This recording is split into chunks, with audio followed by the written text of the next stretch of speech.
Welcome back. We are with our new class. TDS topic discuss करेंगे और very important topic है practical life के लिए भी और एग्जामिनेशन पॉइंट ऑफ व्यू के लिए भी। हर अटेम्प्ट में लगभग 4-5 नंबर के प्रोविजन TDS में से पूछ लिए जाते हैं। तो TDS है क्या, इसकी स्टोरी क्या है, क्या कहानी है, इससे पहले मैं आपको इसका ओरिजिनेशन, इसका कंसेप्ट सिखाता हूँ। है क्या, जो हमारी कंट्री में इनकम टैक्स लिया जाता है, सारे पर्सन जितने भी लोग हैं इनकम टैक्स देते हैं। कमाल की बात है, इनकम टैक्स के नाम से नहीं लिया जाता। देयर इज नथिंग जो हम इनकम टैक्स के नाम से देते हैं। जो भी हम इनकम कमाते हैं ना, जो भी उसका जो भी टैक्स बनता है स्लैब रेट के हिसाब से, वॉट एवर टैक्स, तो उसको कलेक्ट करने के गवर्नमेंट ने कुछ तरीके निकाले। तो कलेक्शन ऑफ टैक्स है जो हमारी कंट्री में, collection of income tax. For example आपकी इनकम 10 लाख है, उसका टैक्स बना 1,12,500, सेस वगैरह मिलाकर मान लो 1,12,500। तो वो 1,12,500 इनकम टैक्स के नाम से जमा ही नहीं होता। कमाल की बात कि देयर इज नथिंग, हम कभी इनकम टैक्स दे रहे हैं इस नाम से कोई टैक्स जमा नहीं होता। उसको कलेक्ट करने के लिए इनकम टैक्स ने अपने 4 हेड बना रखे हैं। जो इनकम टैक्स बनेगा, जो भी वॉट एवर, या तो वो डिपार्टमेंट आपसे TDS के नाम से कलेक्ट कर लेगा। जैसे आपके ऊपर बन रहा है टैक्स मान लो 1 लाख रुपए, तो 1 लाख रुपए या तो TDS के नाम से पूरा आपसे कलेक्शन किया जाएगा, या TCS के नाम से कलेक्शन किया जाएगा, या फिर वो 1 लाख रुपए आपसे एडवांस टैक्स के नाम से लिए जाएंगे।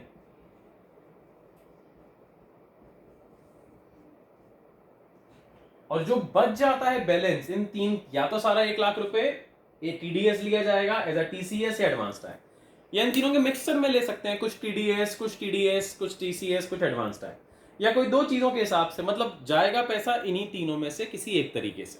हम जब टैक्स जमा कराएंगे तो उसमें या तो नाम क्या टिक लगेगा, या तो TDS जमा करा रहे हैं, या तो टिक लगेगा हम TCS जमा करा रहे हैं, या तो टिक लगेगा हम एडवांस टैक्स जमा करा रहे हैं, और या तो जो लास्ट है, इन तीनों के अलावा अगर पैसा बच गया 1 लाख में से, मान लीजिए 90,000 तो ऐसे पे हो गया।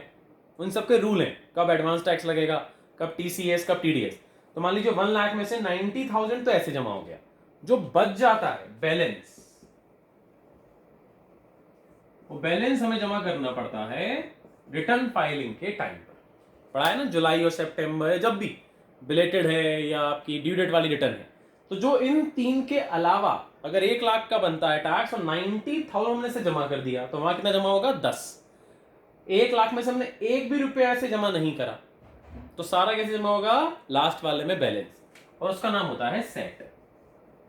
That is called self assessment tax.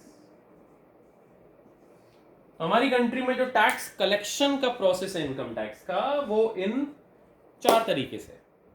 अब अगर हम बात करें ना स्टार्टिंग में, तो स्टार्टिंग में एक रूल पढ़ाया जाता है कि प्रीवियस ईयर की इनकम का टैक्स हमेशा असेसमेंट ईयर में देना पड़ता है। यही पढ़ा है। एक पढ़ा है उसमें ब्लैक मनी के केस में ऐसा नहीं होता, और एक कुछ स्पेसिफिक केस थे व्हाइट मनी के, जिसमें हम इंडिया छोड़ के जा रहे हैं, नॉन रेजिडेंट शिपिंग बिजनेस, उनमें सेम ईयर का सेम ईयर में देना होता है। तो अगर उन दोनों केसेस को, एक्सेप्शंस को छोड़ दें, तो उसके अलावा मतलब क्या हुआ कि हमें प्रीवियस ईयर का टैक्स नेक्स्ट ईयर ही देना पड़ता है। जैसे मेरी कोचिंग की मान लीजिए फीस है या प्रैक्टिस की, तो जो मैं इनकम इस साल कमाऊंगा उसका टैक्स दूंगा नेक्स्ट ईयर। यही स्टार्टिंग में पढ़ाया जाता है ना, वो झूठ है, ऐसा नहीं। गवर्नमेंट ने उसमें एक नई कहानी निकाल दी।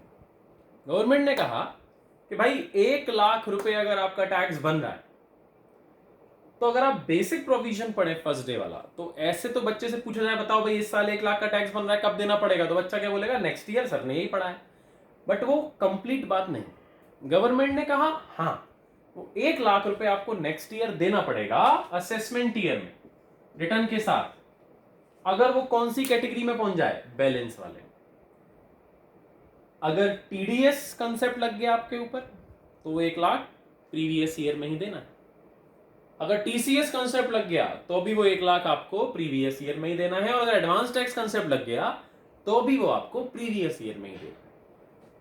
तो यानी कि ये तीनों में कब देने पड़ते हैं, प्रीवियस ईयर के प्रीवियस ईयर में। हाँ, तो गवर्नमेंट ने कहा झूठ थोड़ी ना बोला था, फर्स्ट वाले पेज पर सही तो बोला था कि अगर आप इन तीनों में नहीं आते हो, तो फिर आपको सारा का सारा कब देना है, असेसमेंट ईयर में, तो इनसे बच जाओ। ये स्पेशल केसेस हैं।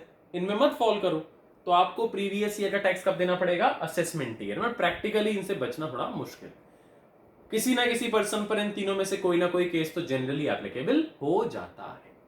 तो एक एक करके हम ये पढ़ेंगे कि टीडीएस किस सर्कमस्टेंसेस में एप्लीकेबल है, कैसे काटा जाता है, कैसे जमा होता है। सेम बात पढ़ाया जाएगा टीसीएस के लिए, this is tax deducted at source, this is tax collected at source, और सेम आएगा एडवांस टैक्स के लिए।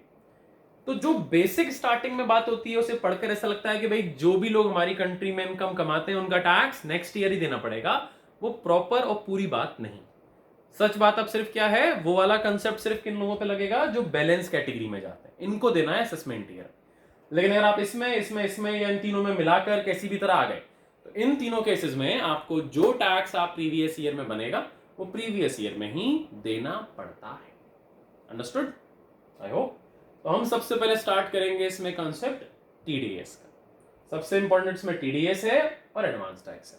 टीसीएस तो बहुत ही सिंपल सा टॉपिक है, वो खत्म हो जाएगा, 10 मिनट का टॉपिक है। तो हम टीडीएस पे आते हैं। आइए बुक में पेज नंबर 88। टीडीएस पढ़ाने से पहले आपको टीडीएस का मैकेनिज्म समझा देते हैं कि व्हाट एग्जैक्टली इट इज। कहानी क्या है, जैसे मान लीजिए हर पेमेंट में दो पार्टी होती हैं, एक पेमेंट देने वाला जिसे हम कहते हैं पेयर, और एक पेमेंट रिसीव करने वाला जिसे हम कहते हैं पे। अब मान लीजिए मिस्टर ए ने मिस्टर बी को कमीशन पेमेंट किया 1,00,000 रुपए का। मिस्टर बी ने मिस्टर ए के लिए कोई काम किया और मिस्टर ए ने उसके बदले में उन्हें कमीशन का पेमेंट करा। अब कमीशन पे टीडीएस एप्लीकेबल है, मुझे कैसे पता? मैंने चैप्टर पहले ही पढ़ लिया, बहुत बार पढ़ लिया, 20 साल से पढ़ा रहा हूं। 2001 21 नवंबर 2001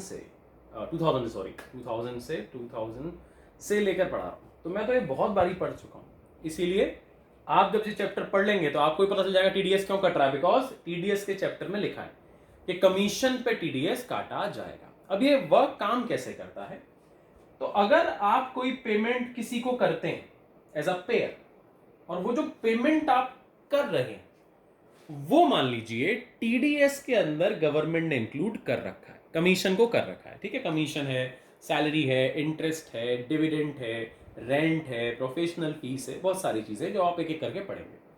तो कमीशन को टीडीएस के अंदर एप्लीकेबल कर रखा है, तो कमीशन पे क्या लग गया, टीडीएस का प्रोविजन। तो अगर आप किसी को कोई पेमेंट करते हैं और अगर उस पर टीडीएस एप्लीकेबल है तो गवर्नमेंट ने कहा जो पेयर है, पेयर भाई ये किसकी इनकम हो गई, मिस्टर बी की, 1,00,000 रुपए की। तो मिस्टर बी इस पर फ्यूचर में क्या देंगे, जब रिटर्न फाइल करेंगे तब टैक्स। गवर्नमेंट ने कहा हम में इतना पेशेंस नहीं, हमें टैक्स का कुछ पार्ट क्या चाहिए अभी, बी तो देगा अगले साल टैक्स, इतना क्यों वेट करें। हम चाहते हैं कि जो बी टैक्स देने वाला है उस पर, उसमें से एस्टिमेटेड कुछ टैक्स हम अभी ले लें। तो इनकम टैक्स ने एक रूल बनाया कि कमीशन पे टैक्स लगेगा अगर आप जिसे कमीशन दे रहे हैं वो 15,000 रुपए से ज्यादा का है। तो हमारा जो पेमेंट है वो दोनों कंडीशन पूरी कर रहा है, कमीशन पे आ भी गया और हमारा कमीशन कितना है, 15,000 से ऊपर। ये लिमिट भी नोट्स में लिखी है, एक बार आप पढ़ेंगे तो आपको पता चलेगा। हम तो मैकेनिज्म सीख रहे हैं, काम कैसे करता है स्ट्रक्चर। तो कमीशन पे टीडीएस है और 15,000 से ऊपर पेमेंट है, टीडीएस कटेगा।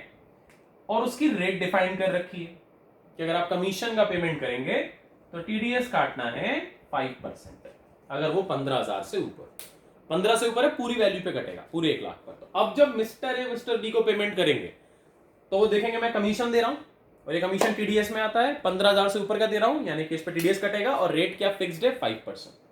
तो अब ये काम कैसे होगा कि मिस्टर ए पेमेंट 1,00,000 का नहीं करेंगे, अब मिस्टर ए मिस्टर बी को एक्चुअल में कितने देंगे, 95,000 रुपीज, और उसमें से 5,000 क्या काट लेंगे मिस्टर बी का, TDS. TDS is nothing, it's a tax. ये सब इनकम टैक्स के नाम है, they all are income tax. बस इनको कलेक्ट करने के लिए गवर्नमेंट ने कहा कुछ प्रीवियस ईयर में कलेक्शन करेंगे, तो इसीलिए उनके कुछ नाम और कंसेप्ट बदल दिए। तो हमने 5,000 रुपए का टैक्स काटा, किसने काटा, मिस्टर ए ने। और क्या करेगा मिस्टर ए इस टैक्स को, इस टैक्स को मिस्टर ए डिपॉजिट कर देगा इनकम टैक्स डिपार्टमेंट के पास, अपने पास नहीं, 5,000 रुपए लेगा और मिस्टर ए जाकर जमा करा देंगे इनकम टैक्स डिपार्टमेंट के पास। और क्या बोल के जमा कराएंगे, ये टीडीएस है और किसका है, मिस्टर बी का काटा है हमने।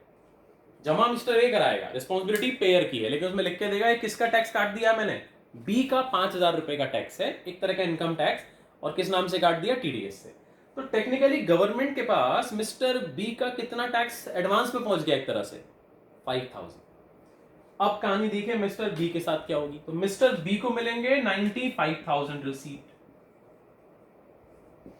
अब मान लीजिए मिस्टर बी जब कमीशन की अपनी इनकम लिखेंगे अपनी जीटीआई में, तो कमीशन कितना लिखेंगे, 95 या 1 lakh, answer is 1 lakh. Income arise और receipt whichever is earlier या फिर हाई। ये 5,000 जो काटा है इनकम, लेकिन ड्यू तो 1 लाख ही थी, मिले उन्हें सिर्फ 95, मिले तो 1 रुपया ना हो।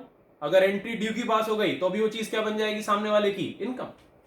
तो मिस्टर बी अपनी इनकम कितनी लिखेंगे, 1 लाख, क्योंकि हमें इनकम कैसे निकालनी होती है, ग्रॉस।